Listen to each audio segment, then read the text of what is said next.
Então, boa tarde, pessoal. Desculpa, não consegui, durante o evento semana passada, fazer absolutamente nada. O evento era de 9 horas da manhã até quase 7 horas da noite, então não dava para fazer nada. Não dava tempo de chegar no hotel e descansar um pouco. Então, vamos lá. Então, deixa eu ir direto ao ponto aqui com vocês. Compartilhar minha tela. Desculpa.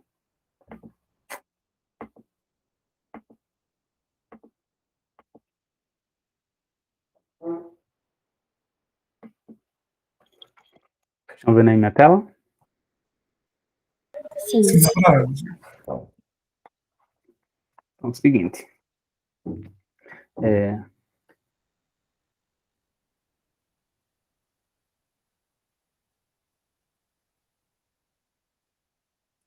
Então, a ideia do projeto é o seguinte.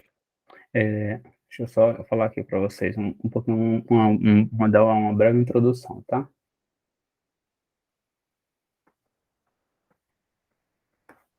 Então, um dos propósitos do CTA, vamos falar para vocês o que é o CTA. O CTA é um conjunto de telescópios, tá? Que irão sondar raios gama de energias entre mais ou menos 100 GeVs e 100 TeVs. Então esse telescópio vai sondar o espaço, tá? E entre energias, raios gama de 100 GeVs a 100 TeVs. Então, tem diversos fenômenos que podem gerar raios gama de 100 GeVs a 100 TeVs. Entre eles, nós temos os buracos negros,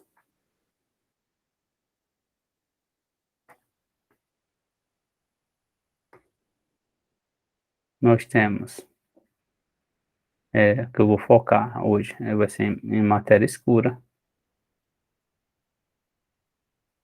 Nós temos outros objetos como, dificilmente vai sondar, mas vamos chamar de, esse buraco negro, eu vou colocar aqui blazar, eu vou explicar o que é isso. E nós temos outros, alguns outros processos, vou colocar aqui, astrofísicos. O que acontece? Então, um deles, o buraco negro, o que acontece? O buraco negro não emite raios gama, tá? Todos vocês devem saber, isso é uma coisa bem de divulgação científica, que buracos negros, eles não emitem nenhum tipo de radiação, simplesmente absorvem qualquer tipo de radiação. Mas o que acontece é que, imagina que isso daqui fosse, você tivesse um buraco negro aqui, uma determinada região, e quando você tem uma estrela próxima, esse buraco negro, as dimensões aqui não são proporcionais não, tá? Só estou dizendo.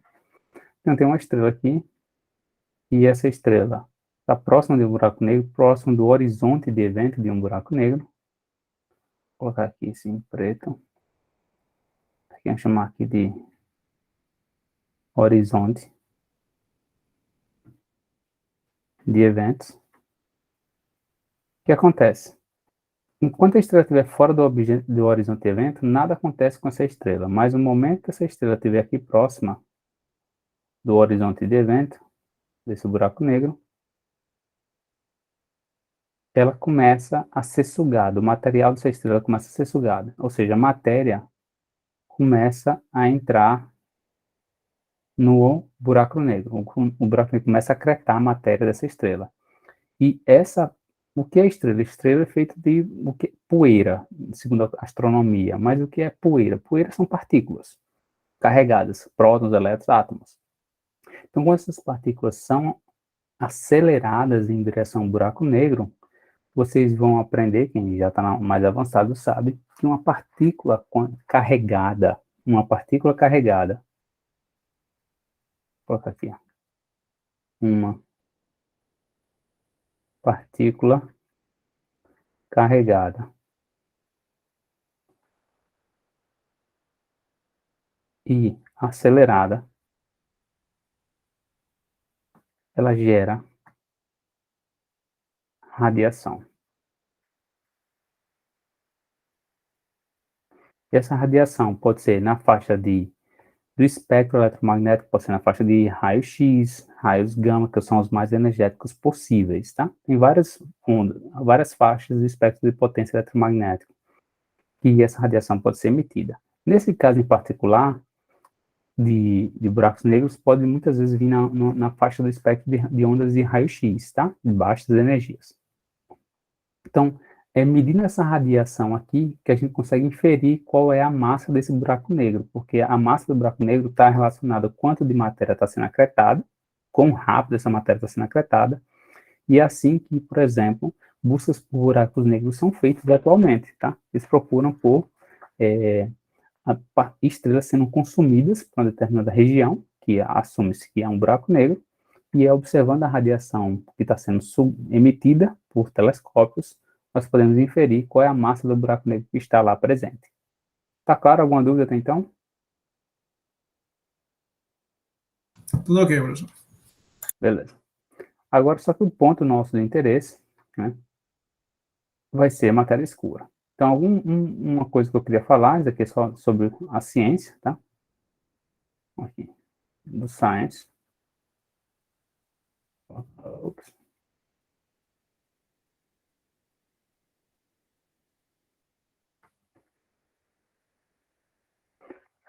Mas é o que a gente vai estar interessado, é na parte de Dark Matter. E como é que isso ocorre, né? Deixa eu escrever aqui embaixo. Então, a parte de matéria escura vai acontecer da seguinte forma.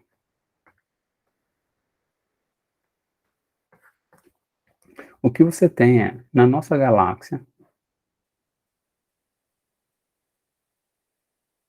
a nossa galáxia ela é cercada por um halo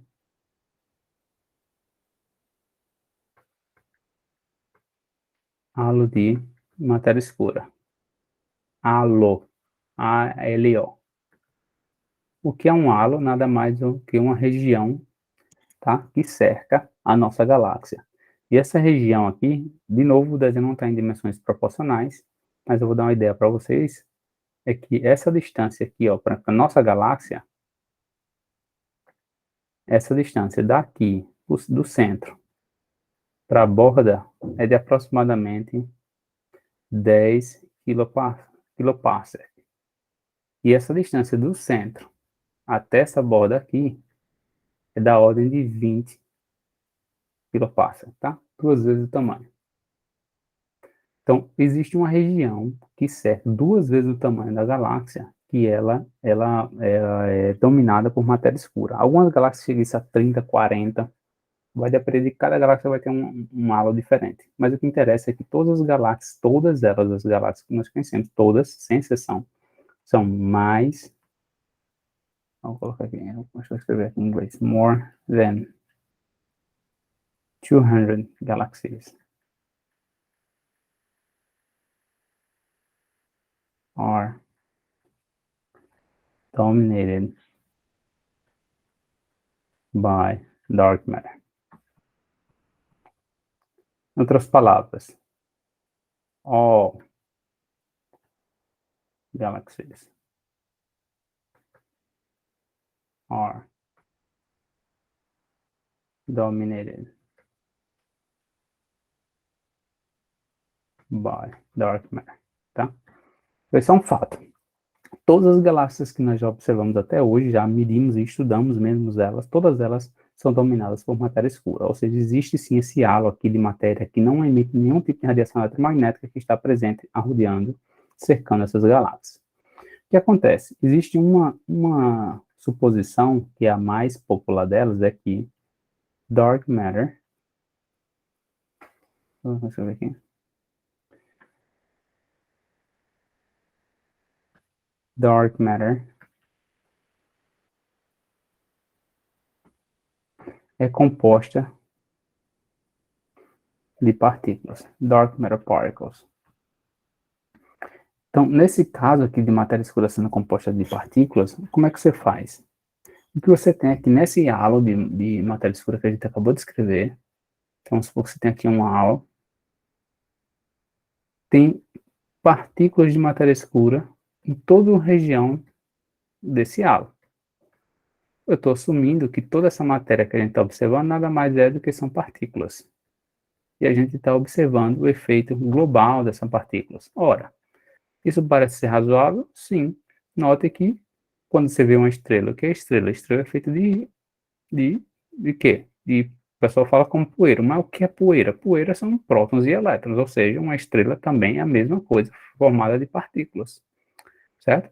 Todo mundo aqui sabe, eu acredito, pelo menos as meninas que fazem astronomia, as duas Anas, sabem que a dinâmica de estrelas é governada pelo decaimento beta.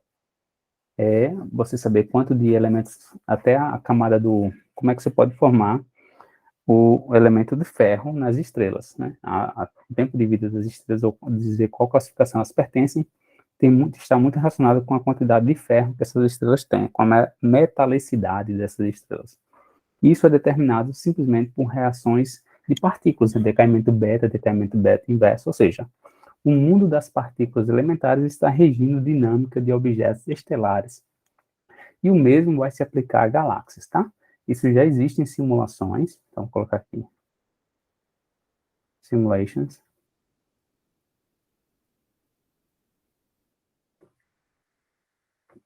provam and particles govern the dynamics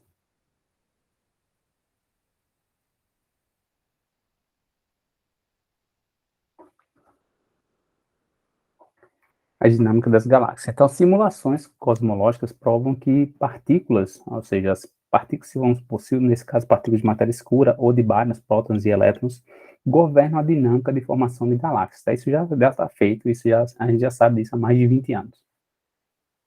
Mas o que é que a gente está fazendo aqui? Ora, se essas partículas estão numa determinada região, existe uma probabilidade de uma partícula que está aqui se encontrar com a outra que está aqui, e quando elas se encontrarem, esse processo aqui vai acontecer. Esse que está aqui, eu vou fazer um zoom dele aqui, ó. O que você tem aqui são uma partícula, eu vou chamar, sei lá, de Ki, se encontrando com outra partícula aqui, Ki, e quando elas se encontram,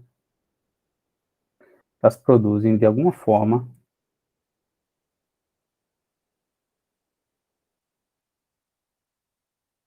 raios gama. Então, você tem duas partículas de matéria escura, na verdade, é uma partícula e uma antipartícula, se encontram formando fótons, ou raios gama. E aí você tem um telescópio aqui, que vai observar esses fótons aqui, viajando até aqui.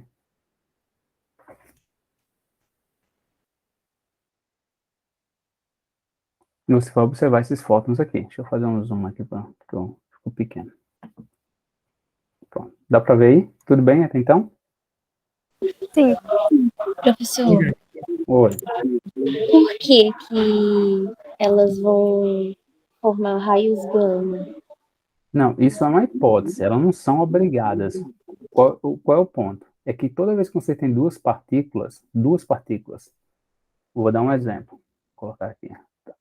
Todo esse material eu vou entregar para vocês, tá? Olha aqui. Duda, Ana, Rio. Então, por que as partículas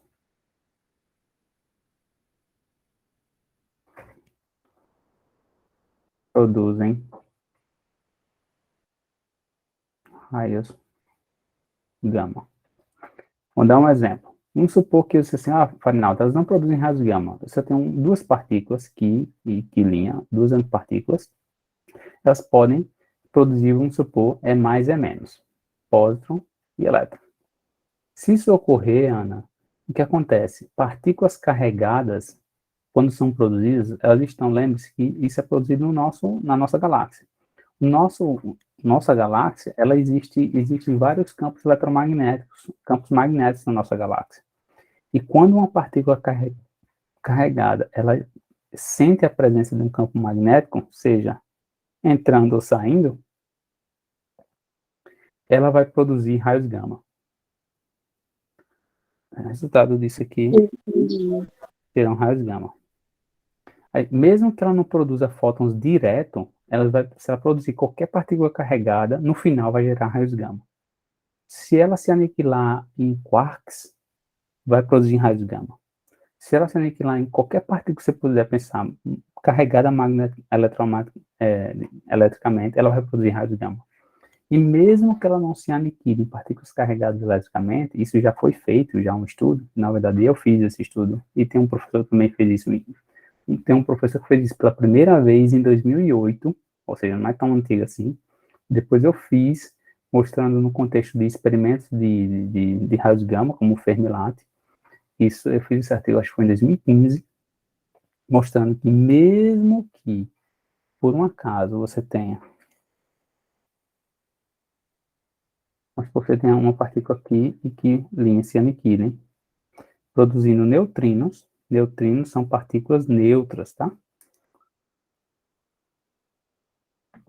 Neutrinos são partículas neutras. Então, mesmo que você produza neutrino antineutrino, a gente já sabe da física de partículas que esse diagrama, na verdade, é isso, ó.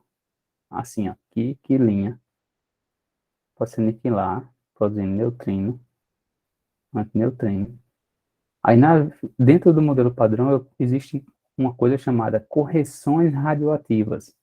É quando a mecânica quântica ela é fundida com a relatividade, ou seja, a mecânica quântica relativista, que agora tem um ni e ni bar. Isso aqui eu vou fechar, isso aqui, ó, vai ser um elétron, ou um W, e eu vou produzir aqui de novo, é mais, é menos.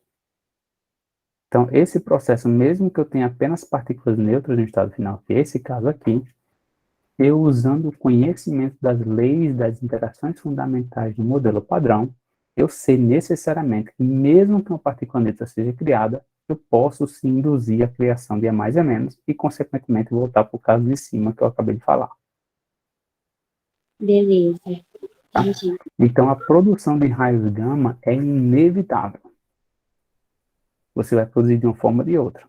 A grande pergunta é, será que eu serei capaz de observar esses raios gama? Aí é outra história. Que vão produzir raios gama? Vão. Agora, será que os raios gama produzidos vão ter energias que estão dentro dessa região aqui, ó? Isso eu não sei te dizer. Aí vai depender das propriedades das partículas que a gente vai falar já já. Tá? Porque esse experimento do CTA está sensível a raios gama dessa região aqui. Se Ana produzir um raio gama de 80 GeV, ele não vai ver. Beleza. Beleza? Então, vamos lá. Professor, Pode falar. Professor, dúvida. Os telescópios são construídos para pegar especificamente de uma faixa? Ou tem Isso. telescópios que pode pegar tudo? Não existe telescópio que pega tudo. Tem que ser Ok. sempre uma faixa. Por limitações técnicas. o Tá? professor, Do próprio eu queria instrumento. aproveitar, é bem rapidinho que o senhor estava falando isso, eu queria perguntar se tem alguma relação, que foi uma parte do artigo que eu não entendi muito bem, quando você tem neutrinos monocromáticos acoplados em espectro gama. Seria por aí a ideia? É isso que eu estava falando. Então, isso daqui se chama neutrinos monocromáticos, Ah, aqui, ó. sim, sim, sim. Por que monocromáticos? Vamos entender a primeira palavra monocromático. Então, vou colocar aqui, ó. Vamos responder outra dúvida. Só colocar assim, dúvida.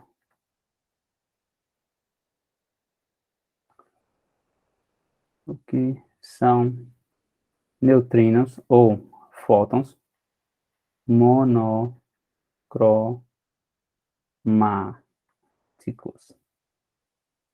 O que significa monocromático? Significa que tem uma energia só, apenas.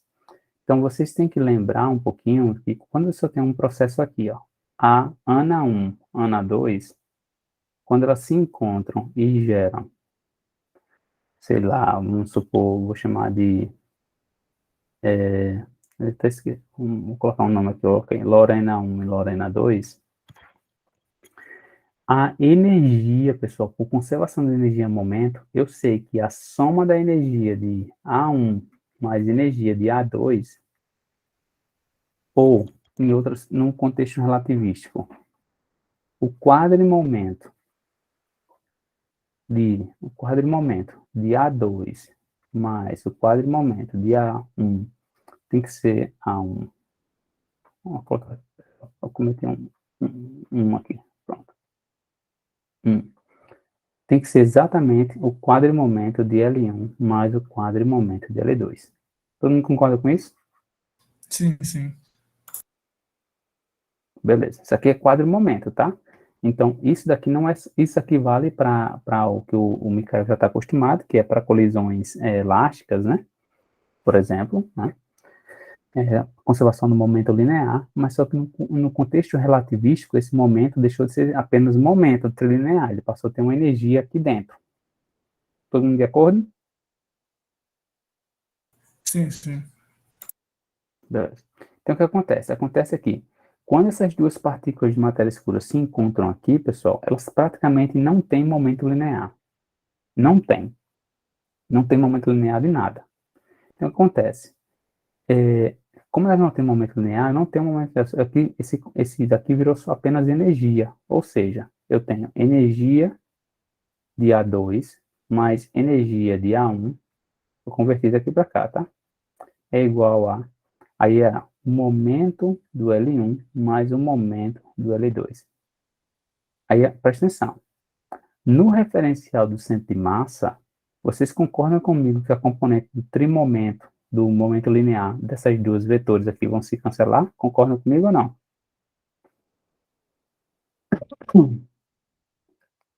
Hein, pessoal? Vou Sim. lembrando. Só vou explicar aqui. Então, quando você tem uma colisão no referencial do centro de massa, então, essas duas, no referencial do centro de massa, as partículas sempre estão se movendo em direções contrárias. Sempre. Sempre. Porque é um referencial do centro de massa.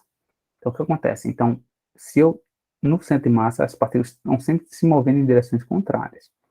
Então, quando eu produzo a partícula Q1, a Ana 1 e a Ana 2 se encontram e vão produzir Lorena 1 e Lorena 2, Lorena 1 e Lorena 2, no referencial de massa, sempre vão estar em sentidos contrários. Em que sentido vai ser? Pouco importa. Só sei que vai ser contrário. Então, se a Lorena 1 está assim, a Lorena 2 está exatamente assim. Se a Lorena 1 está assim, a Lorena 2 está assim. E assim vai, sempre em sentidos contrários. Então, o trimomento, o momento linear delas duas, vão se somar e dar zero. Por quê? Vão ter, por conservação de energia momento, o que a Lorena 1 carregar, a Lorena 2 tem que carregar exatamente a mesma quantidade, por conservação de momento. Tá bom? Tá claro isso, Michael? Ah, Entendeu? beleza, beleza. É Agora como ficou você claro. pegar aquelas bolinhas de bilhar. Vamos supor que eu tenho uma bolinha de bilhar parada, e ela vai tá aqui, e ela é incidida, ela sofre uma colisão de uma que tem movimento. Se, por um acaso, essa daqui ficou parada, essa daqui tem que carregar a mesma velocidade que ela tem a outra no mesmo momento que essa daqui tinha no começo, por conservação do momento. Concorda? Agora, se as duas... Então, presta atenção. Então, se eu estou dizendo a você, olha, aconteceu algo que a soma dos momentos, ou seja, que é o referencial do centro de massa, no começo, a soma dos momentos lineares dá um zero. Então, no final, a soma do momento linear também tem que dar zero. E para dar zero, só vai dar zero se a soma dos vetores der zero. Para ser vetorial, por ser vetorial em módulo, não. Mas em vetor, para dar zero, um tem que estar no sentido, o outro tem que estar no outro, na mesma magnitude.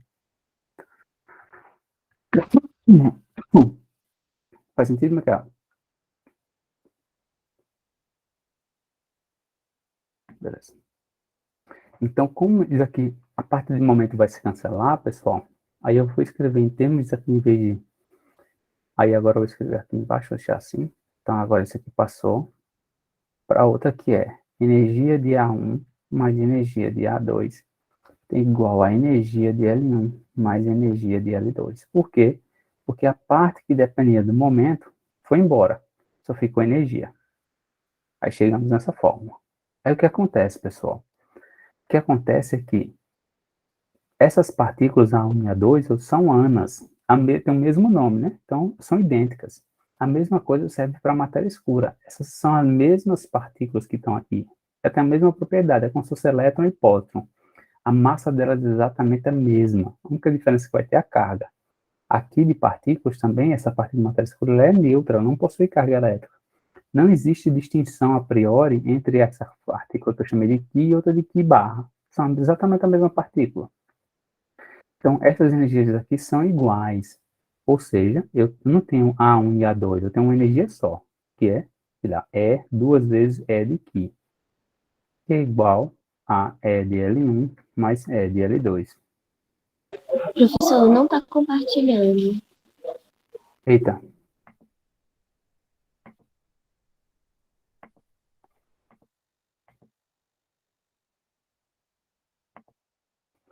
Pronto. Tá. Então, o que eu estava falando aqui, como essas energias aqui são iguais, porque são as mesmas partículas, que barra, são exatamente as mesmas partículas, não existe diferença entre elas, é a mesma energia, a mesma partícula, só muda a carga elétrica, ou o fato de ser barra aqui, tá? Possuem exatamente a mesma energia, então, em vez de ter A1 mais A2 aqui em cima, o que eu tenho é duas vezes a energia do Ki, ou, se você quiser, duas vezes a energia do Ki barra. Significam exatamente a mesma coisa. O que eu quero dizer? O que eu quero dizer é, de novo, quais são as partículas que estão sendo produzidas no final? São idênticas, concorda? É mais e é menos. É mais e é menos, Ni barra. Ou, se você quiser, sei lá, mu mais, mu menos. O que você quiser, são idênticas as partículas, só muda a carga elétrica. A energia delas, pessoal, vai ser exatamente a mesma, porque você pode provar isso também por conservação de energia em momento. Ou seja, eu vou reproduzir, em suma, em, em suma, duas vezes a energia de Ki vai ser igual a duas vezes a energia de Lorena. Ou duas vezes a energia de Ana, vamos escrever do jeito que eu estava escrevendo antes aqui, ó, duas vezes a energia de Ana é igual a duas vezes a energia de Lorena. Ou seja, a energia de Ana é igual à energia de Lorena. O que significa é que a energia do caso que eu fiz foi Ana 1, Ana 2, se encontrando, gerando Lorena 1, Lorena 2. Ou seja, o que, é que eu estou dizendo é que a energia desse é igual a desse, e a energia desse é igual a desse, ou, se você quiser, a energia desse é igual a desse, ou e a energia desse é igual a desse. Pouco importa. O que eu estou dizendo, a energia desse cara aqui, ou desse, é determinada pela energia desse, ou pela energia desse, que são idênticas. Tá claro isso ou não? Tá claro. Ou seja, eu vou reproduzir agora, vamos voltar para aquele caso. Então, quando eu tenho Ki barra se aniquilando em E mais E menos, a energia do E mais é exatamente a energia do Ki. A energia do E menos é exatamente a energia desse, ou vice-versa. Mas, como eu falei para vocês, essas partículas de matéria escura elas são não relativísticas. Então, lembre-se. Então, tá aqui, ó. Energia do Ki é igual à energia do E. Mais, menos. Professor, Oi. o senhor vai entrar em algum resultado científico? Não, vou Vai não, ficar... Leandro. Só a parte básica. Ah, beleza, então. Então eu vou sair daqui, Tá. porque até a próxima. Valeu. Então, o que acontece? Se as energias são iguais, aí qual é a consequência disso? A consequência é que sim, as energias são iguais. Como a partir, lembre-se, que é a matéria escura, em suma, eu comecei a mostrar em português, né? Vou botar português aqui. In summary,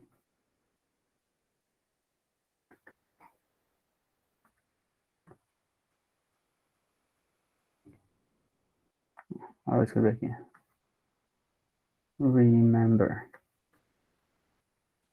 dark matter is non-relativistic.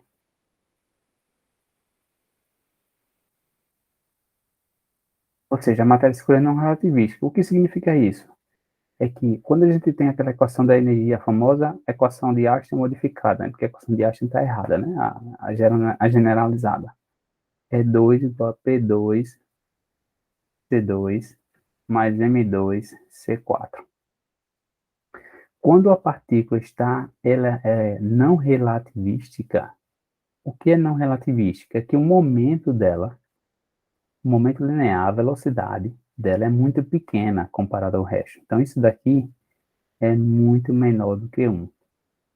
Ou seja, aí agora a gente volta para a equação de Einstein, é 2 igual a M2C4.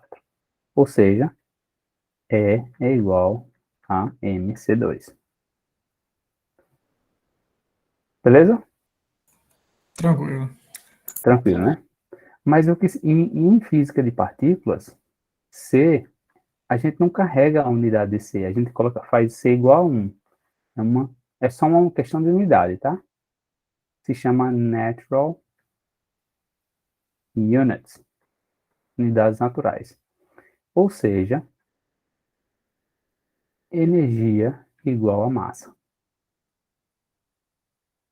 Beleza? É só para não carregar a unidade, tá? Tudo bem? Beleza, beleza. Então, se energia é igual a massa, agora eu volto aqui para cima. Então, quem é que está dizendo qual é a energia do E mais? A massa do Ki. Beleza? Então, certo? Agora eu vou voltar aqui para cima. Quem é que está dizendo qual é a energia desse fóton aqui, ó? A massa do Ki. Ou seja, quem está me dizendo a energia do fóton é a massa do Ki. Ou seja, significa que se eu estou sondando fótons de energia de 100 GeVs a 100 TeVs, eu estou sondando partículas de matéria escura com massa dessa ordem, de 100 GeVs a 100 TeVs. Ficou claro? Sim. Beleza. Beleza. Então, ótimo. Então, agora vocês já entenderam qual a região de massa de matéria escura está sondando. Isso que eu usei para vocês, lembre-se, eu estou fazendo umas aproximações aqui, né? Por exemplo, essa daqui, ó. Eu disse que eu já desprezei esse termo completamente, não foi? Eu desprezei esse termo completamente, disse que era não relativística. Eu também fiz uma aproximação que é o seguinte: para esse caso aqui, isso é verdade. Se a partícula de matéria escura aqui se aniquila diretamente em dois pares de fótons, cada energia do fóton corresponde à massa da matéria escura. Mas a massa da partícula de matéria escura, a Ana já me disse qual é. A Ana fala, não, no meu modelo, a massa do Ki é 100 GeVs. Então, eu vou dizer, Ana, então tá bom. Então eu posso sondar a energia desse fóton, porque meu telescópio vai de 100 GeVs até 100 TeVs. E qual a energia do fóton? 100 GeVs. Não tem outra, é 100. Ou seja, quando a energia dele está fixa, significa que é monocromático. Só tem uma energia possível. Só tem uma. Então, esse fóton seria monocromático. Então, quando você tem duas partículas gerando duas, as duas partículas no estado final têm energia necessariamente igual à da massa da partícula inicial. Isso se chama ser monocromático. Tá claro? Tá sim. Beleza. Então, tanto esses fótons como esses neutrinos, como esse mais e menos aqui, serão todos monocromáticos. Tá? Teriam uma energia bem definida. Só que as coisas não são tão simples assim. O que acontece? Como a Ana perguntou, quando eu tenho duas partículas, qual é a energia do E mais e menos? Exatamente igual à massa da partícula de matéria escura. Só que esse E mais e menos, em função do campo magnético, em função de ser uma partícula carregada, quando eu produzo essas partículas carregadas, elas são aceleradas. Por que eu sei que elas são aceleradas? Porque se é o seguinte, eu vou dar um exemplo para vocês. Aqui, ó. Olha lá. Radiation. Vamos supor que eu tenho Ki e Ki barra se aniquila em E mais e menos. Ó, só lembrando para vocês que a massa do E mais é 0,5 MeV. E do E menos, obviamente, a mesma massa, 0,5 MeV. Agora eu vou assumir que a massa do Ki seja de 100 GeVs. Então aqui também é 100 GeVs. O que acontece? eu tinha 200 GeVs no estado inicial disponível, e agora no estado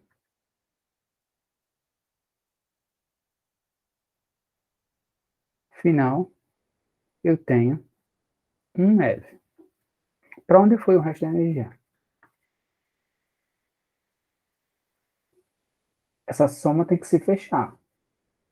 Então, o que acontece? Acontece que, para fechar essa conta, pessoal, essas partículas que são aqui carregadas, elas precisam necessariamente produzir radiação. E a soma de todos esses fótons aqui, mais fóton, de quanto? 199.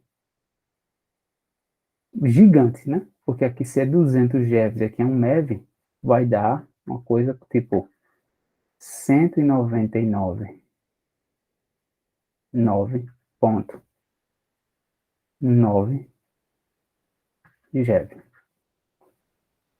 Para poder fechar a conta.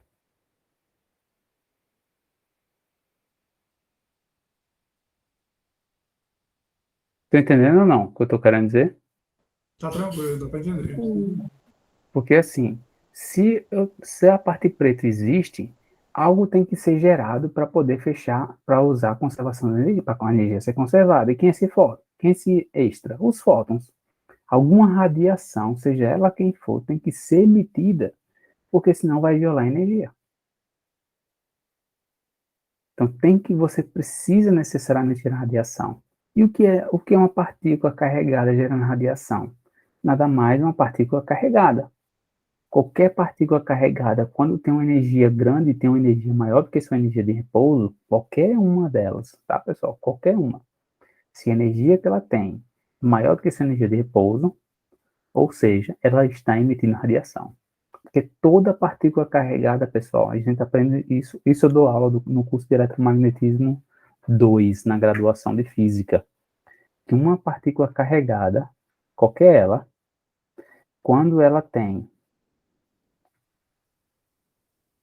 has momentum,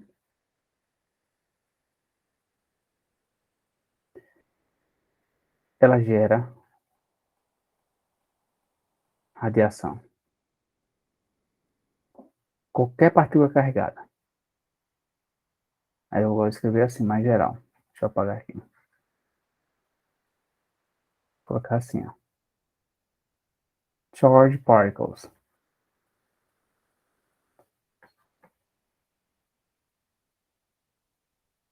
Com with momentum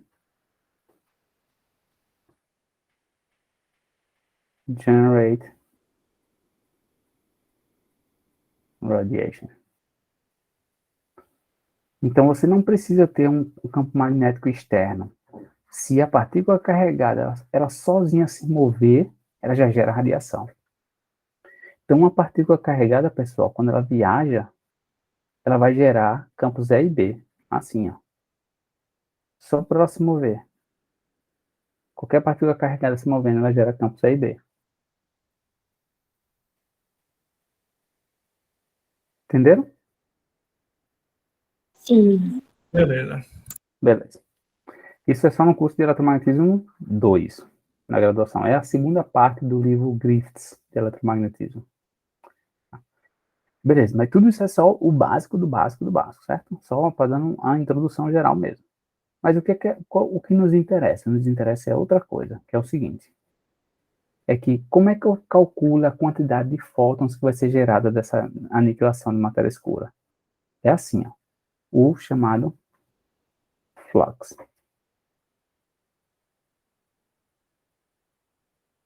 Gamma ray flux.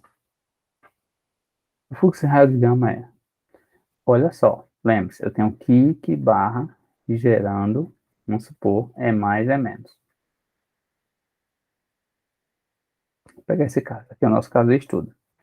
Então, o que acontece? O fluxo, eu vou chamar de φ, gama, ele vai ser proporcional ao número de partículas que eu tenho disponíveis, dessa e dessa, ou seja, quantas partículas eu preciso ter aqui? 2. Então, eu tenho o Nq ao quadrado. O que é Nq? É o número de partículas por unidade de volume. Eu tenho eu estou assumindo que eu tenho Nq vezes Nq', na verdade, assim, ó. Nq' barra. Só que eu assumo que elas são iguais, tá? Por isso que eu estou colocando um quadrado aqui e deletando esse. Então, são iguais. Vai depender também, ó, vou colocar aqui proporcional. Vai ser proporcional também a quão provável esse processo ocorre. A probabilidade desse processo ocorrer é chamada de seção de choque, sigma V. Vocês não precisam entender, calcular isso aqui, mas só precisa saber que sigma V está relacionado à probabilidade.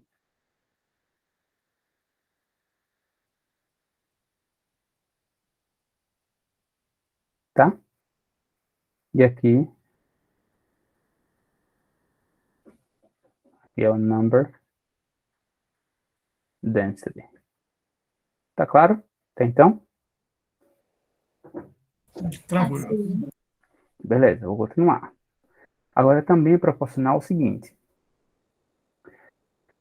Eu quero saber o fluxo de raios gama. Só que, por exemplo, nessa aniquilação que vocês estão vendo aqui, quantos raios gama tem? Nenhum aqui, por enquanto. Mas, entretanto, como eu falei para vocês,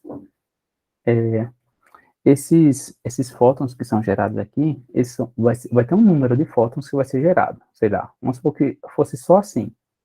Então, o número de fótons gerados vai ser 1. Mas não é assim que ocorre, pessoal. O que ocorre é o seguinte: existe uma probabilidade também de você gerar um fóton, existe uma probabilidade de você gerar 2 fótons, existe uma probabilidade de você gerar 3 fótons, existe uma probabilidade de você gerar 4 fótons. Por quê?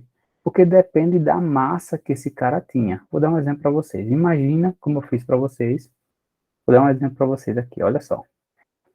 Se, nesse caso que eu fiz para vocês, eu tivesse feito assim, ó, eu tivesse que barra, onde a massa de cada um deles fosse 0,6 MeV. 0,6 MeV e se aniquila em E mais E menos. Vocês concordam que é meio que natural esperar que a quantidade de fótons gerada aqui vai ser menor do que nesse caso? Sim. Porque Sim, tem sim. menos energia, né? Você tem menos energia para gerar radiação, então é natural que tenha menos fótons, né? Então, o que acontece? Então, o número de fótons que vai sair vai depender da energia que você tinha no estado inicial. Quanto maior a energia que você tem no estado inicial, mais fótons você vai gerar, mais radiação você vai gerar. Porque você vai precisar de mais radiação para balancear a conservação de energia. Beleza. Então, se eu vou precisar de mais fótons, então a quantidade de fótons depende da massa da massa da partícula. Porque lembra que é a massa da partícula que determina a energia inicial? Lembra? Sim, sim, sim. Sim. Sim, sim. Então, pronto. Então, vai ter uma função aqui, ó. Você vai ter uma função que vai depender da massa do que. Vai ter uma função aqui. Eu estou escrevendo de f, de função. Mas essa função também vai depender do seguinte, vai depender de qual é o estado final que está aqui. Porque eu vou dar um exemplo para vocês. Se eu produzo E mais E menos, eu vou sair fótons aqui, partículas que são carregadas. Partículas carregadas emitem radiação. Só que existe uma fórmula que a gente vê num curso de física de partículas da graduação, que é o seguinte, ó, número ou a quantidade de radiação, ela é proporcional à carga da partícula, a quarta, sobre a massa da partícula, a quarta. Então, preste atenção. Então, se eu tenho E mais no estado final, eu vou gerar uma radiação que vai ser a carga a quarta sobre a massa do elétron ou do próton a quarta. Se nesse processo de aniquilação eu gerei, por exemplo, vou colocar uma partícula chamada W. W é um bóson de Gauge do modelo padrão. W. A massa desse cara aqui é 0,5 MeV e a massa desse cara aqui é 80 GeVs. Lembrando que isso aqui é 80 vezes 10 a 3 MeVs. Ou seja, 160 mil vezes mais pesado que esse cara. Portanto, a quantidade de radiação emitida, se eu tivesse esse processo aqui, ó, que barra, produzindo W mais, W menos, vai ser bem menor. Por quê? Porque a quantidade de radiação é inversamente proporcional à massa da partícula envolvida. Tá claro? Tranquilo. Sim. Beleza. Então, essa função aqui vai depender também do estado final. Vou chamar de, sei lá, como que eu vou dizer? Chamar de, sei lá, estado. Estado final. Vou colocar assim, estado final. Beleza? Então, tá bom. Então, além disso, dessas três quantidades, vai depender de outra coisa, que é o quê? Quanto de partículas de matéria, qual é a densidade? Desculpa, que está aqui. Então, o que eu quero dizer, vamos resumir. Então, o fluxo de raios de gama que eu vou observar vai depender do número de partículas que eu tenho disponíveis, por unidade de volume, vai depender da probabilidade desse processo ocorrer, e vai depender também da energia que eu tenho no estado inicial, que é dado por isso aqui. Então, aqui, ó, initial energy.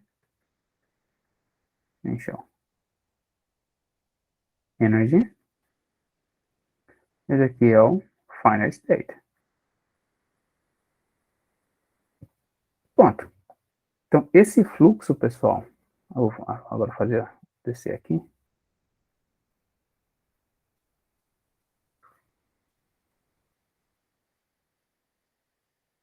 O flux, ele vai ser, olha o que eu vou fazer, ó.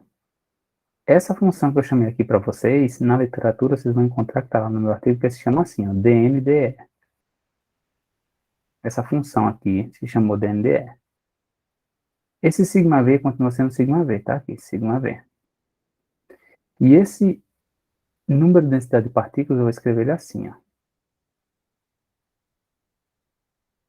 Eu vou explicar já já o que é. O que é que eu usei? Eu use que N aqui é igual a ρ sobre M aqui. Ó, eu tenho M aqui ao quadrado, vai ficar ρ ao quadrado, tá aqui em ρ ao quadrado, sobre M aqui ao quadrado, tá o M aqui ao quadrado aqui. Só fiz substituir, eu vou explicar já já de onde vem isso. Então, o fluxo é isso. Só que esse fluxo, pessoal, é para cada energia. O fluxo total, eu vou fazer uma integral. Vou apagar isso aqui, eu vou fazer integral em dE. Isso aqui, ó, um fluxo diferencial. dF, dE, pronto. Dá isso aqui. Agora eu vou introduzir outro fator. Deixa eu só escrever, dar um espaçozinho aqui. Quando a gente observa um telescópio, deixa eu voltar para mim. Quando a gente usa um telescópio tem um ângulo de abertura, assim. Então, isso eu expliquei numa das reuniões que a gente teve. Quanto maior a região do espaço que eu olho, obviamente, mais fótons eu vou poder observar, né? Obviamente, quanto maior o pedaço do céu que eu estou observando, mais fótons eu vou estar mais sensível a observar. Então, o que é que os experimentos fazem? Eles normalizam o fluxo que eles observaram pelo tamanho da região do espaço que eu estou observando. Eu faço isso para poder comparar o meu resultado com o resultado da Patrícia, com o resultado da Ana, do Mikael. Porque o Mikael tem um telescópio pequenininho, que só olha assim, esse pedaço. Aí o da Ana, eu estava lá na USP, tem mais dinheiro, aí vai e olha um telescópio que tem uma abertura desse tamanho. E depois eu quero perguntar, tá, Ana, o teu resultado é compatível com o do Mikael? Aí você vai dizer para mim, não, não sei, Fernando, porque o meu tem uma abertura grande do Mikael pequenininho. Não, não, senhora, você tem que saber sim. Você tem que saber sim. Me diga se eu fizer o seu, se você diminuir a porção do espaço que você observou, se seu resultado está compatível dos outros. Porque é assim que ciência é feita. Você não fala o seu e que os outros que se virem, não. Você tem que mostrar que o seu resultado é compatível com as outras observações. Assim que o progresso é feito. E aí, a mesma coisa do Mikael, ele vai ter que mostrar que o pedacinho dele, que ele observou, é compatível com outras observações que tem um ângulo de observação muito maior. E aí, para fazer essa comparação, eles normalizam pelo ângulo de observação, pelo o tamanho do espaço que está sendo observado. Está claro isso? Tranquilo. Assim. E esse ângulo, ou esse espaço que está sendo observado, se chama ângulo sólido. Ângulo sólido. É como se fosse um cone de luz que você desenha de acordo com a observação do seu telescópio. Todo telescópio é assim, então você faz um cone de luz no espaço. Esse cone de luz, você faz um ângulo sólido em cima dele, que vai dar um círculo lá no final. Você vai calcular um ângulo sólido de uma esfera, que vai dar, como se fosse num círculo, você vai dar 4π, se fosse uma esfera perfeitinha. Se divide pelo ângulo de observação. Cada experimento, obviamente, dependendo do tamanho da abertura do telescópio, vai ter, e da região que ele está sondando no espaço, vai ter um ângulo sólido associado, ou um ângulo de observação associado, tá? Aí, o que eles fazem? Pega essa fórmula aqui, ó, e faz o seguinte, ó, multiplica pelo ângulo sólido e divide por 4π. É assim que se faz, tá? Então, eu normalizo pelo ângulo sólido máximo, que é 4π, multiplica aqui e divido. Por que eles estão fazendo isso? É só uma forma de você fazer e normalizar, tá? Mas depois você vai comparar um resultado com o outro. Então, esse aqui é a fórmula do fluxo. Aí, olha só. Mas isso daqui é o menor dos detalhes. Então, agora eu vou explicar de onde vem esse daqui. Esse aqui vem o seguinte. Nós, ao observarmos estrelas, nós temos uma galáxia. Aqui, ó, velocidade de rotação em função da distância. Nós observamos, sim, estrelas, a velocidade de rotação. Esses pontinhos azuis aqui são estrelas.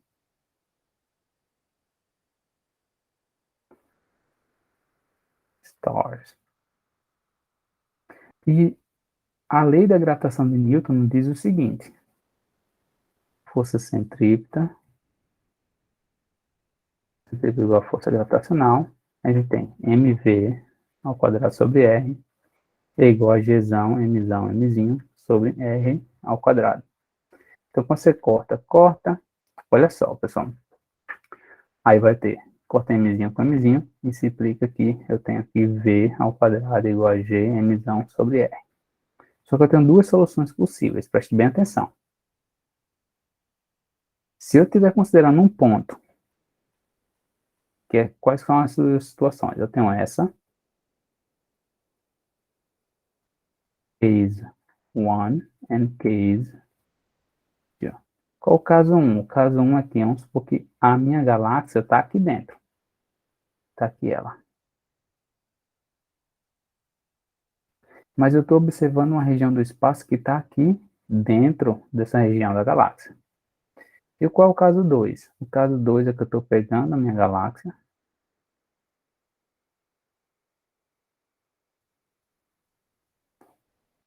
Está aqui ela. E eu estou observando uma região do espaço da galáxia que está aqui, ó, fora dela. E essa região que vocês estão vendo aqui, ó, verde, é a região visible.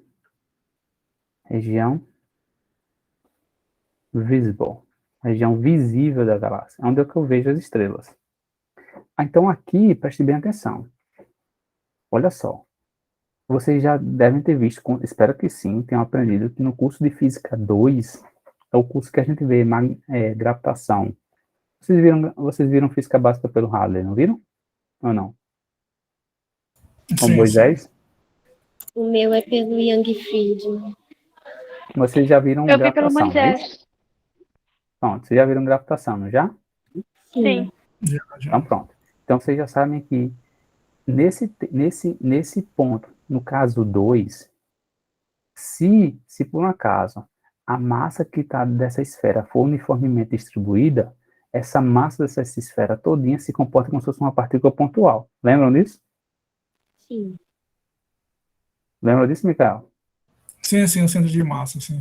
Isso se chama teorema das cascas esféricas. Ou teorema de Newton, algumas pessoas chamam. Bom, beleza. Então, o que acontece? Eu vou fazer o caso 2 aqui, ó. O case 2. Então, no caso 2, a gente está aqui, tá? Essa é a fórmula geral.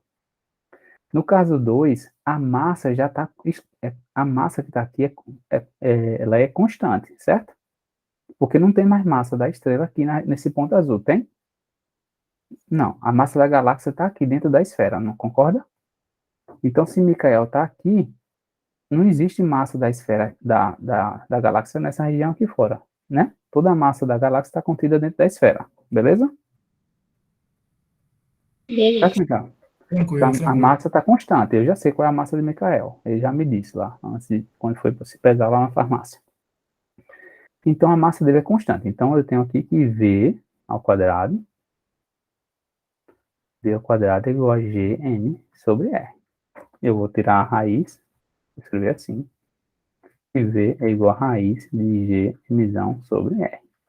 Então, se você tiver um ponto fora da região visível da galáxia, a velocidade da estrela, que é Micael, a velocidade dele deve decair com 1 sobre raiz de R, beleza? Então, significa, se eu tiver aqui, ó, vamos supor que aqui seja a região daqui para cá e a região visível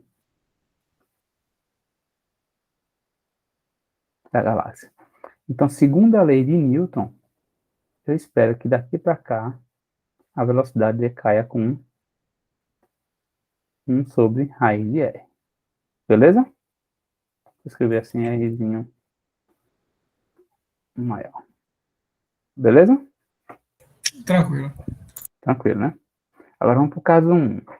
Para o caso 1, se eu pego um ponto aqui, ou pego um ponto aqui, ó, ou esse aqui, eles estão a pontos diferentes, distâncias diferentes do centro, que é esse aqui. Significa que eles estão sofrendo atrações gravitacionais diferentes. Por quê? Porque, se for uma distribuição esférica, a massa é densidade vezes volume. Se a densidade for constante, o volume vai 4/3 de πr ao cubo. Ou seja, quanto mais distante você estiver do centro, maior vai ser a massa. Concorda comigo? Sim. Sim. Beleza. Então, aqui, ó, no case 1, você tem que ver, vai ser, olha só, vou usar essa forma aqui, tá? Vou usar essa. Vai ser G, a massa vai ser ρ, 4πr ao cubo, sobre 3. Esse R que tá aqui, vou botar aqui embaixo, beleza? Agora, esse R mata com esse aqui, vai ficar uma Rzão ao quadrado. Concorda comigo? Beleza. Beleza? Beleza. Sim. Eu vou apagar isso aqui e vou escrever assim, ó. V vai ser proporcional a R. Tá bom? Aí eu vou apagar esse aqui e vou dizer que V é proporcional, só para pegar a tendência. 1 sobre raiz de R. Então, deixa eu só aqui. Agora, se eu só colocar aqui, deixa eu organizar aqui um pouquinho. Caso 1, caso 2. Então, aqui, pessoal, caso 1, no verde, case 2, e o caso 1 aqui, ó, case 1, tá aqui, o V crescendo com R, normalmente. Tá beleza? Beleza. Beleza. E esses pontos aqui que vocês estão vendo são dados. Ou data. Ou seja, os dados não concordam com a teoria. Então, para que isso aconteça, deve existir, sim, uma abundância de matéria escura, certo? Nas nossas galáxias. Deve existir uma massa faltante que explique essa discrepância daqui para cá.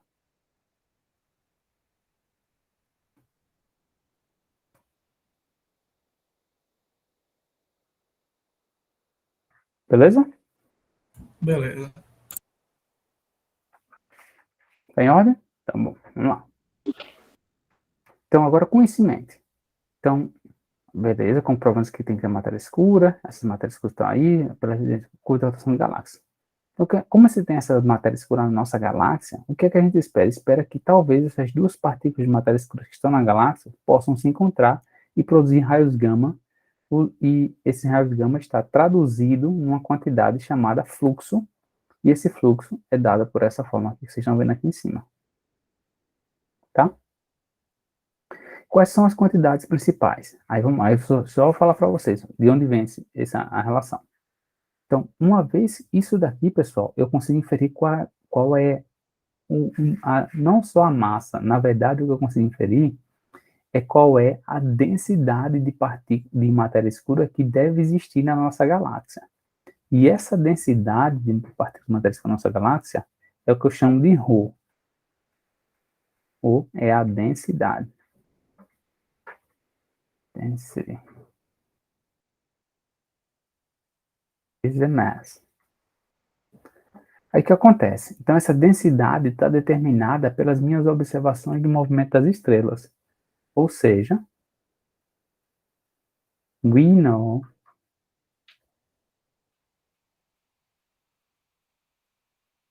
ρ. Como já sabemos a densidade, aí vocês vão aprender num curso de mecânica estatística, se vocês forem fazer um curso de mecânica estatística, não sei, no caso das meninas, o Micael certamente fará, é que se você tiver um gás de partículas não relativísticas, o número de densidade dessas partículas num gás não relativístico, ele é igual à densidade das partículas nesse gás sobre a massa das partículas que compõem esse gás. Bem, mas eu já sei quem é ρ. Então, aqui, ó. Non-relativistic gas. Então, se eu sei quem é ρ, então, N e N é ρ sobre M, beleza. Eu só fui substituir aqui, ó. Aqui aparecia N, ó, no começo, ó. Tinha N ao quadrado. Substituir N ao quadrado por N. N é ρ ao quadrado sobre M ao quadrado. O ρ ao quadrado apareceu aqui, ó. E o M ao quadrado apareceu aqui embaixo. Mas esse ρ eu já sei quem é. Lembra? Eu já sei quem é esse cara. Então, eu vou agora voltar. Vou pegar essa fórmula do fluxo. Alguma dúvida até o momento? Não, tudo tranquilo. Beleza. Então, vamos voltar. Vamos descer. Então, agora, voltando para o fluxo. Refluxo. Então, tem um fluxo que vai ser proporcional a σv sobre a massa da matéria escura. Eu vou ter uma função que é dNdE, lembra, que é o quanto de fóton que vai ser produzido, e um fator que é ρ ao quadrado. Esse fator aqui, pessoal, eu vou chamar assim, ó. Lembre-se que também depende do ângulo de observação, né? Eu vou chamar de uma coisa chamada, aqui seria uma coisa chamada J-factor.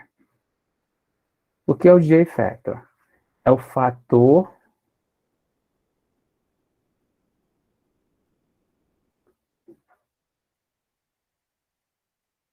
astrophysical factor. Então, e os detalhes. Então, o ângulo de observação. Bem, eu experimento, meu amigo do experimento, do telescópio construído telescópio, que vai me dizer qual é a densidade de matéria escura naquela galáxia. O meu amigo de astronomia vai me dizer qual é a densidade. Então, o nosso papel, pessoal, vai ser pensar só nisso aqui, ó. Esse vai ser o nosso papel. Pensar em fluxo, seção de choque, aniquilação, massa de partículas e quantos fótons são gerados.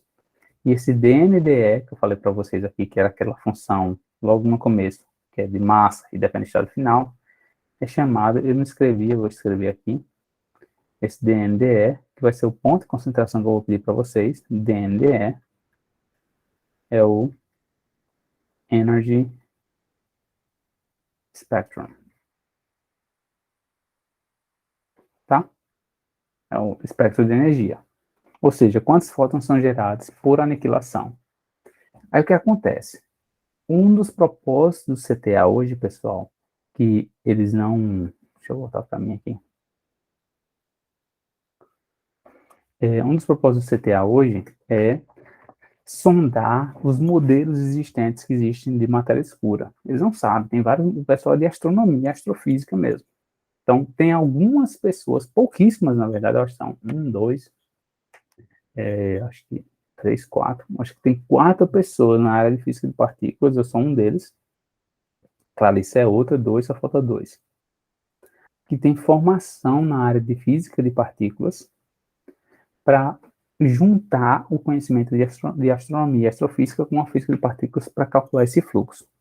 Então, tem a fator de densidade e a parte experimental, que é o ângulo de abertura, o tempo de observação, obviamente também, quanto mais tempo você observar, mais fotos você vai observar.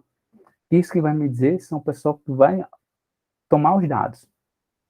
E aí eles querem fazer, Farinaldo, quais os limites que nós podemos impor sobre as propriedades das partículas de matéria escura que geram esses fótons que eu observei?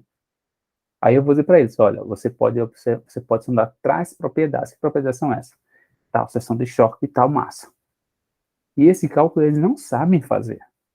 Eles precisam de uma pessoa que entenda da parte de partículas para saber quais são essas possibilidades, essas interações possíveis e passar esse feedback para eles poderem sim, então, calcular o fluxo. Tá claro isso? Beleza. Assim. Então, qual é o nosso papel, pessoal? O que a gente vai fazer? Eu vou passar para vocês um código no matemática. E esse código no matemática, alguém de vocês aqui já usou matemática? Ninguém?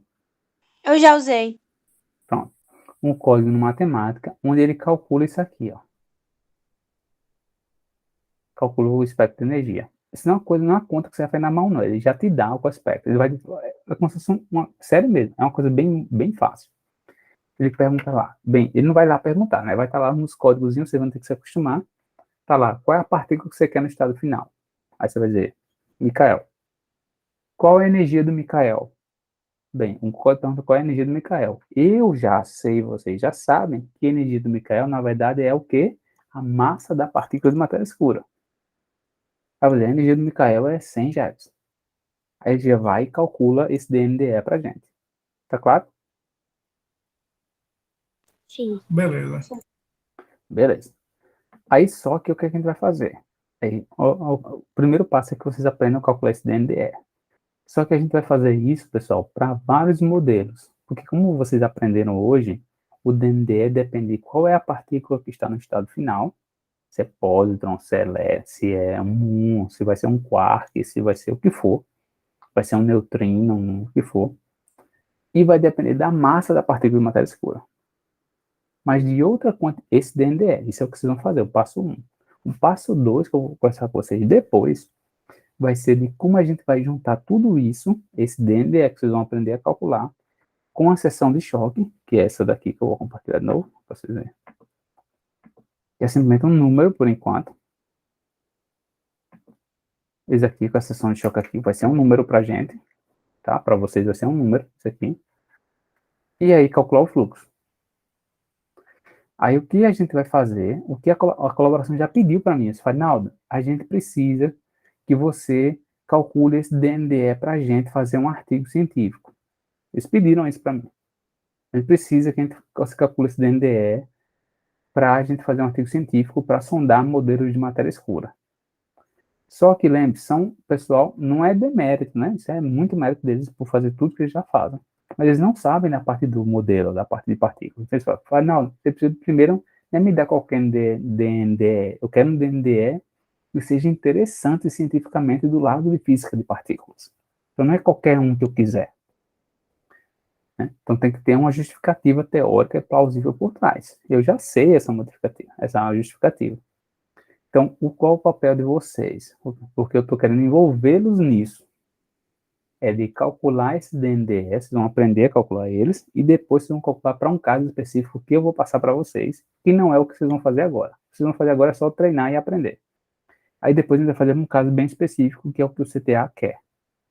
E aí a gente vai calcular, vai passar esse DMDE para eles. E todo o resto, pessoal, eles vão fazer.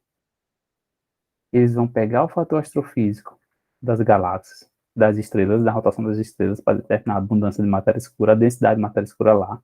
Isso é uma integral que não é nada fácil de fazer, tá? Por isso que eu coloquei proporcional aqui, tá? Eles vão fazer uma análise estatística usando uma função de likelihood para obter qual é o vínculo, porque como vocês viram, eu pedi para vocês calcularem o DNDE, certo? Só que depois que a gente calcular esse DNDE, a gente vai ter que jogar nessa fórmula aqui. Ó, eu vou ter o DNDE, deixa eu apagar aqui, deixa eu fazer aqui embaixo, depois eu apago. Então a gente vai ter o fluxo, vai ser proporcional a sigma V, massa, e DNDE. Aí vamos colocar aqui e aqui vai ser o resto. Então vocês vão aprender a calcular isso. Uma vez que vocês aprenderem a calcular isso, lembre-se, esse cálculo aqui não é separado desse não, ó. Porque esse daqui vale para cada ponto desse, concorda? Então você vai ter assim, ó, o fluxo vai ser sigma V sobre, sei lá, a massa da matéria vai ser 10 GeVs. Você já vai dizer para mim quem esse DND é. Agora, quando for 20, esse DNDE vai ser outro. Quando for 30, esse DNDE vai ser outro, e assim vai. Então, vou explicar para vocês como é que vai ser feito. Primeiro, vocês vão calcular o DNDE. Aí, o que é que eles vão fazer? Eu estou explicando para vocês o que é que eles vão fazer. Vocês vão calcular só isso, o DNDE. Aí, o que é que eles vão fazer? O que vocês vão fazer é assim, ó. O DNDE...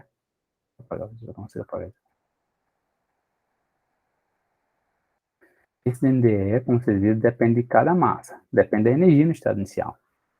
Então, o que eles vão fazer? Eles vão fazer assim, ó. Olha só o que eles vão fazer, pessoal. Vão pegar o fluxo. O dado do fluxo é uma coisa assim, ó. Deixa eu ver como eu consigo fazer. Vai ser uma coisa assim, ó.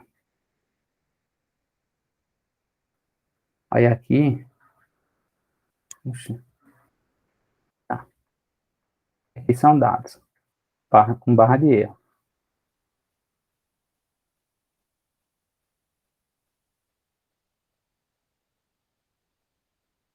E aqui é a energia do fóton que eles observaram. Aí a gente vai dizer para eles, ó, pessoal, vocês vão usar esse para, se a massa do Ki for 10 GeVs, o DNDE é esse aqui, ó. Aí a gente vai dar lá, isso vai dar uma função, lembre-se, isso aqui é uma função de energia. Lembra que essa função aqui, ó, a gente escreveu como se fosse mKey e função do final state, lembra? Lembram disso? Sim. Sim. Esse final state tem uma dependência com energia ainda aqui também, que eu esqueci de falar. Então, além de depois a gente dizer qual é a massa e qual é o estado final, se ele é mais ou menos, ainda vai ser uma função de energia de todo jeito. Por isso que está DNDE, vai ser uma função de energia.